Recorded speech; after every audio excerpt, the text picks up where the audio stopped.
Comunicación para el cambio social. ¿A qué se refiere? ¿Qué conlleva? ¿Cuáles son sus causas y consecuencias? ¿En qué critica a los medios masivos?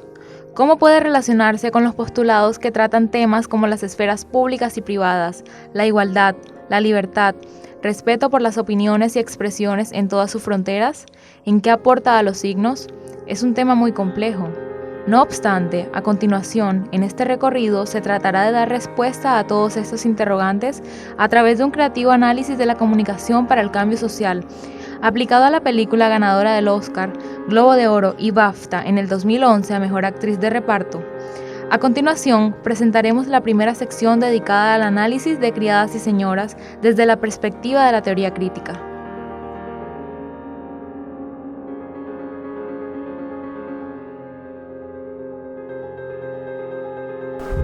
La teoría crítica. Fundada en la Escuela de Frankfurt, esta teoría es imprescindible a la hora de debatir los medios masivos de comunicación.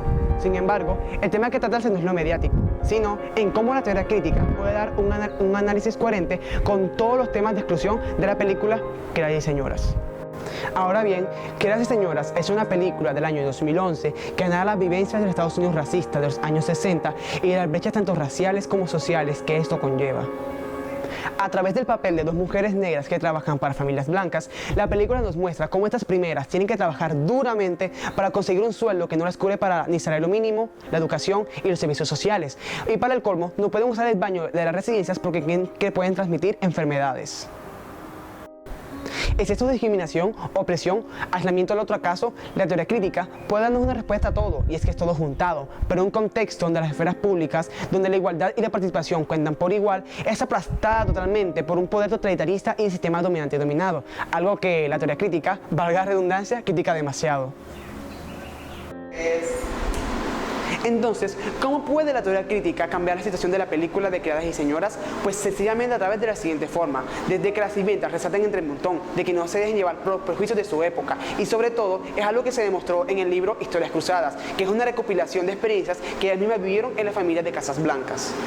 A continuación, y para despedirme, pasaremos al análisis que se le puede hacer a la película de Criadas y Señoras desde el punto de vista de Hannah Arendt, y será presentado a continuación por mi compañero Omar Ascendra.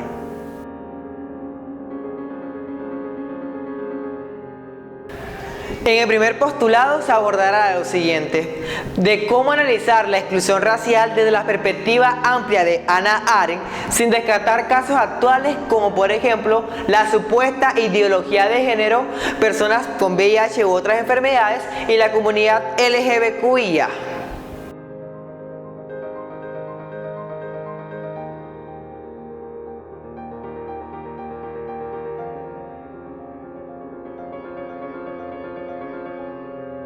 Arendt podría ser tal vez la autora más amplia en cuanto a sus postulados, ya que trata de incluir la igualdad en los seres humanos y además de transformar el concepto de amor como una palabra que simbolice el reconocimiento del otro. En Criadas y Señoras hace falta mucho de esto, ya que al apreciar como un grupo o minoría social por su condición de raza o color se somete al rechazo y a la exclusión en una época donde todo esto era muy visible. ¿Y todo esto en qué? En que los blancos no podrían visitar al conglomerado negro porque era una práctica ilegal. Y todo esto es comparable con situaciones del contexto real, tales como la supuesta ideología de género y además los imaginarios sociales frente a la comunidad LGBTQIA. El problema que plantea Arendt frente a esta situación se podría detallar en su libro Los orígenes del totalitarismo, donde esta corriente lo que pretende es, abro comillas, un absoluto frente a la condición humana, que estaría postulado como ideología y que además traería consigo el terror, una postura temerosa no solo para el pensamiento, sino también para la misma condición humana. Las personas con VIH u otras enfermedades. ¿Y cuál sería la comparación? En la frase que dice Eibelin, abro comillas, separados pero iguales, podría definir claramente las esferas que aborda el capítulo de Hannah Arendt, citado en el libro de Luis Navarro, Entre esferas públicas y ciudadanas, donde el conglomerado político de la época, esferas privadas, estaría dominando o excluyendo las minorías sociales en esta comunidad. Y por último, la ideología de género y el imaginario social frente a la comunidad LGBTQIA con respecto a sus gustos y decisiones, que en este caso se podría ver reflejada en la película cuando las personas blancas se ponen a hablar en conjunto sobre sus empleadas o el conglomerado negro de la época.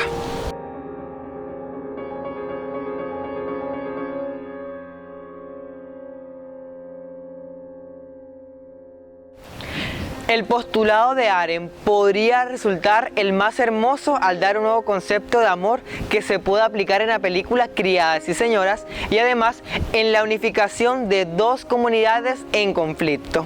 Pero para profundizar mejor en este tema, tenemos a mi compañera Eloísa Lobo que le hablará del postulado de Jürgen Habermas y su llegada al consenso. Si el video en algo se caracteriza es en mostrar de manera cruda las brechas sociales y la pérdida de toma de decisiones por parte de las comunidades negras del estado de Mississippi, que en la época de los 60 fue uno de los estados de United States que aún rechazaban los derechos civiles de las comunidades de color en el país. Estas cuestiones se relacionan directamente con los postulados habermasianos. ¿En qué sentido? En que sus palabras clave, es decir, acción comunicativa, deliberación, decisión, espacio público, consenso, democracia, igualdad, publicidad, entre otros, son denigrados, apartados, humillados y hasta violados por parte del totalitarismo que rodea al poder en la película.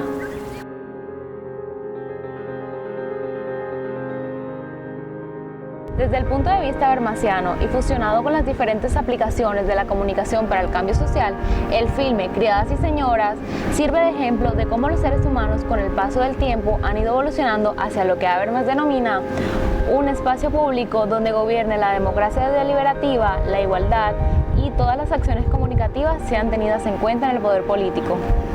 Criadas y Señoras demuestra además una exclusión en la acción comunicativa, es decir, en el actuar de las personas tanto negras como blancas por un espacio que se volvió privado debido a la prohibición para hablar sobre cualquier tema referente a los derechos civiles igualitarios, asunto que desde el punto de vista del consenso de Habermas estaría refutado. Para finalizar esta sección, el punto de vista de la politóloga belga Chantal Mouffe se dará a presentar gracias a mi compañera Ana Vargas.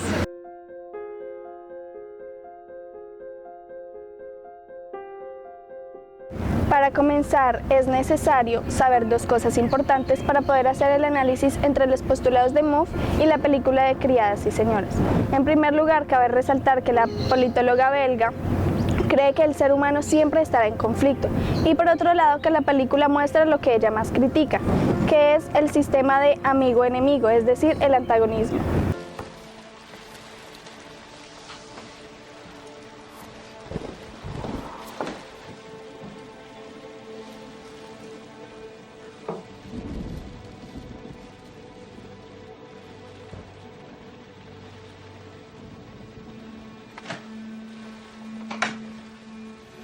Nini. Nini, ¿estás ahí? Sí, señora. ¿Y qué crees que estás haciendo?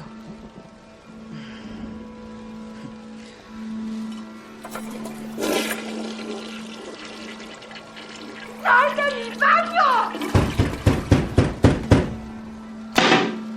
¡Ah! ¡Estás despedida, Minnie Jackson! En este contexto de la película con los postulados de Mouffe, hay que replantear el concepto de ciudadanía y democracia, donde sea partícipe la diversidad, siendo la igualdad la que afirme las diferencias grupales e individuales, proponiendo así la transformación de los individuos, ya sea de cualquier etnicidad, orientación sexual o, como lo muestra la película, de cualquier otra raza. En la película de Criadas y Señoras se necesitan negros y blancos como sujetos políticos que tengan sus deberes y derechos y así se incluyan en los espacios públicos. Por otra parte, algo importante que hay que agregar es la transformación de la sociedad en donde viven estos sirvientes de color, o sea que haya una comunidad donde se dé el agonismo, es decir, el sistema entre amigos y adversarios. Este es un asunto que se refleja en la película de Criadas y Señoras en dos puntos. Primero, en la escena que aparece Martin Luther King dialogando con el presidente Kennedy sobre los derechos civiles de la comunidad negra. Por otra parte, la joven periodista que se preocupa por la brecha racial que se presenta en su tierra natal. Para terminar, haremos una reflexión sobre transformar el antagonismo en agonismo, donde las posiciones pueden encaminarse a fines democráticos, de tal forma que la confrontación se dé entre adversarios, ayudando así a que la exclusión de la película pueda reinventarse. En este punto, el ciudadano no se concibe como un agente social definido como un sujeto unitario, sino como un agente de sentido segmentado que refuta buscar un consenso al cual no se va a llegar. A continuación, mi compañero Jainer Tavares hará el análisis donde comparará la situación de exclusión, discriminación, aislamiento, opresión y dominación de la película de Criadas y Señoras en el contexto latinoamericano.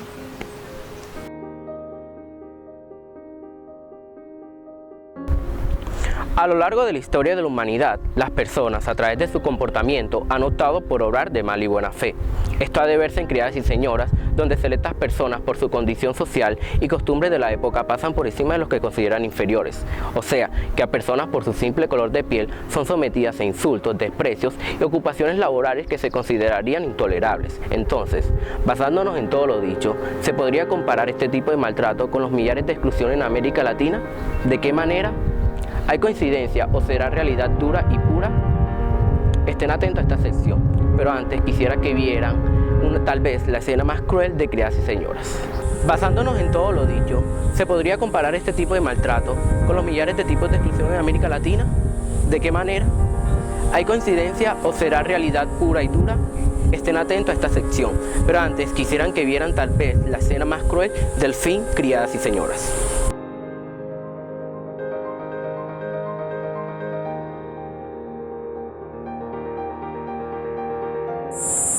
La discriminación racial en la película ocurría en casi todo el estado del Mississippi, donde las personas de color de piel no podían compartir el mismo asiento de los blancos, ni mucho menos el baño.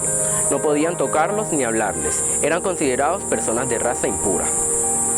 Ahora bien, centrémonos en la comparación de la exclusión en la película con la exclusión en Latinoamérica, un continente rico en fauna, flora y diversidad étnica, pero también rico en poseer comunidades, grupos y minorías que son rechazadas, denigradas, censuradas, calladas e incluso asesinadas a menudo. Antes de profundizar en este tema, hay que aclarar que son millares los tipos de exclusión en América Latina y que se pueden comparar con la situación de Criadas y Señoras. No obstante, explicaré 4 que son tal vez lo más importante. El primero, y tal vez el más polémico, es el referente a la comunidad LGBTQIA.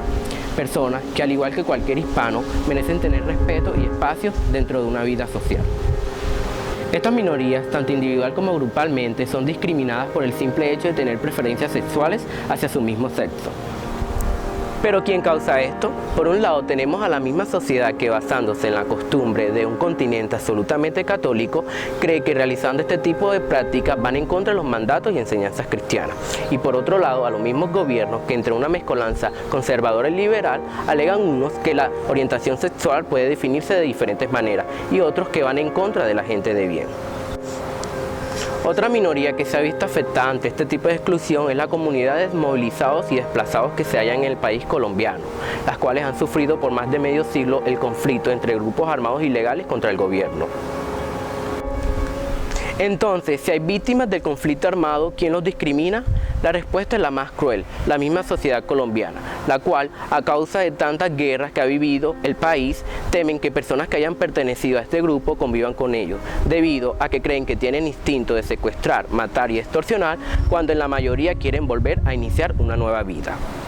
Los grupos indígenas son otra minoría que sufren exclusión, puesto que muchos sectores y países latinoamericanos son personas analfabetas que optan por vivir lejos de la cultura citadina y por este motivo son aislados de la participación de gobiernos latinoamericanos y solo los pocos representantes que cada país tienen prácticamente no tienen voto, asunto por el que cabe mencionar la lucha de Rigoberta Menchú. Y para finalizar se tendría la comunidad afro, la cual en especial en países como México, Colombia, Brasil y Argentina son fuertemente discriminadas por la misma sociedad, al atribuirlos de delincuentes y adictos a estupefacientes. Y peor aún, apenas hay refugio donde se puedan defenderse, como es en el caso de San Basilio de Palenque, corregimiento ubicado en el departamento de Bolívar, Colombia.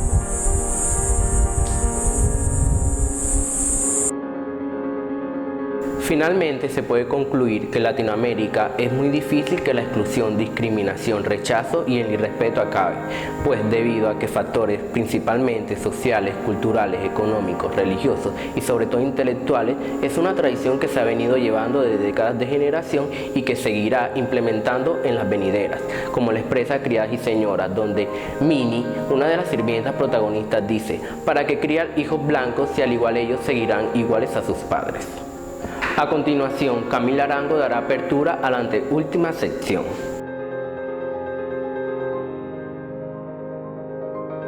¿De qué manera la comunicación para el cambio social, conocida como CPCS, cambiaría e impactaría en aspectos de discriminación y exclusión de criadas y señoras?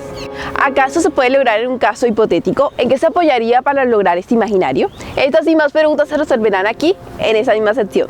Antes de profundizar todo lo que abarca la comunicación para el cambio social y la transformación ficticia que se puede generar en la película, es necesario conocer las diferencias con otros tipos de comunicación, como son la comunicación para el desarrollo y la comunicación alternativa. ¿Por qué? Porque la comunicación para el cambio social busca la igualdad, la equidad, el respeto, la tolerancia, la justicia social y la participación activa en una sociedad donde todos dialoguen y debatan. La comunicación para el cambio... En cambio, la comunicación para el desarrollo busca establecer principalmente las necesidades de flujo e intercambio de conocimiento e información entre comunidades marginales y urbanas. La comunicación alternativa se trata de los esfuerzos de conquistar los espacios de comunicación en las sociedades represivas, socialmente estancadas o sometidas a las fuerzas neocoloniales. Ahora profundicemos. La comunicación para el cambio social en el contexto de criadas y señoras es la muestra de cómo está el panorama comunicacional y lo que se quiere transformar a partir de la escucha, el voto y la participación de la minoría, en este caso de la servidumbre negra de la época. Esto implica tanto lo social como lo político. Aquí las personas de raza negra no podían ni opinar ni votar por sus derechos. Aquí no había una comunicación abierta, no eran escuchados y no se podía dialogar por medio de la crítica mutuamente.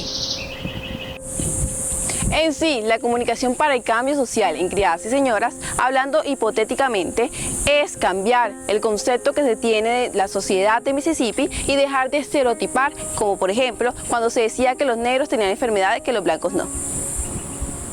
Reconstruir una nueva forma de sociedad, donde todos, incluso las minorías, tengan la libertad de participar y discutir, emanciparse de las distintas formas de poder que no los dejan expresarse por miedo.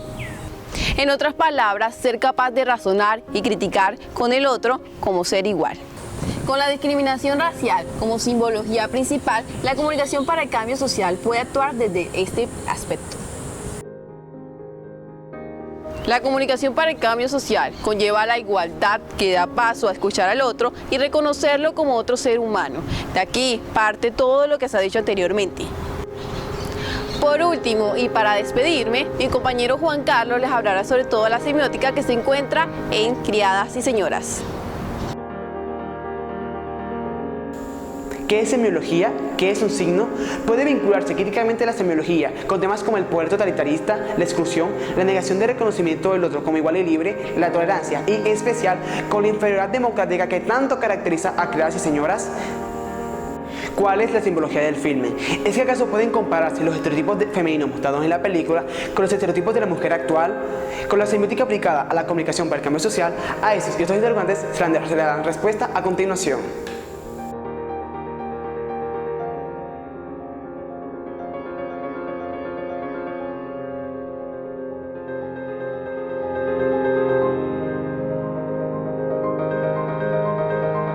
Es el estudio de la producción de signos, y un signo es todo aquello que nos rodea, que sea perceptible y tenga o no tenga significado. Es un motivo por el cual la semiótica es considerada la teoría de la mentira.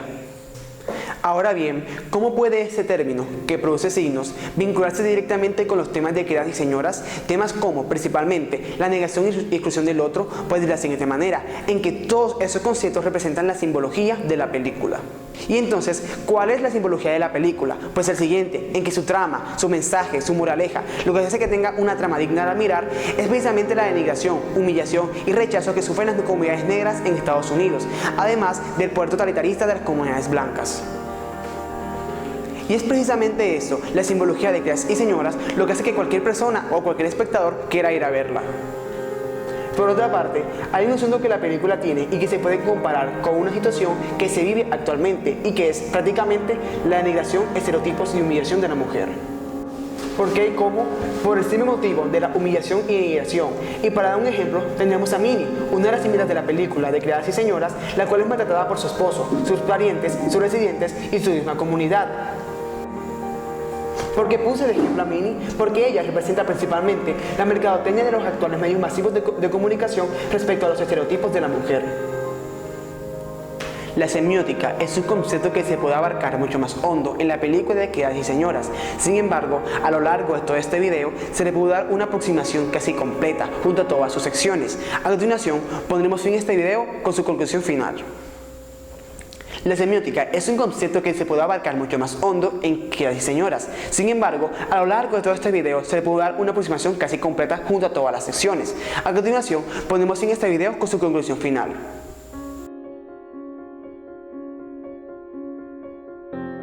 La comunicación para el cambio social, los postulados de Hannah Arendt, Jürgen Habermas y Chantal Mouffe, el estudio del totalitarismo, las comparaciones con las situaciones de exclusión que vive América Latina, la teoría hipotética con que la película podría reinventarse, la simbología y la teoría crítica sirvieron de mucho para dar una buena estructura del análisis comunicativo que se le puede dar a Criadas y Señoras.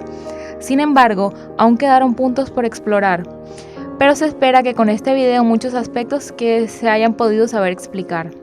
Para finalizar, este es un trabajo realizado por un grupo de estudiantes de tercer semestre de la Escuela de Comunicación Social y Periodismo de la Universidad Sergio Arboleda para la asignatura Debates Actuales en la Comunicación.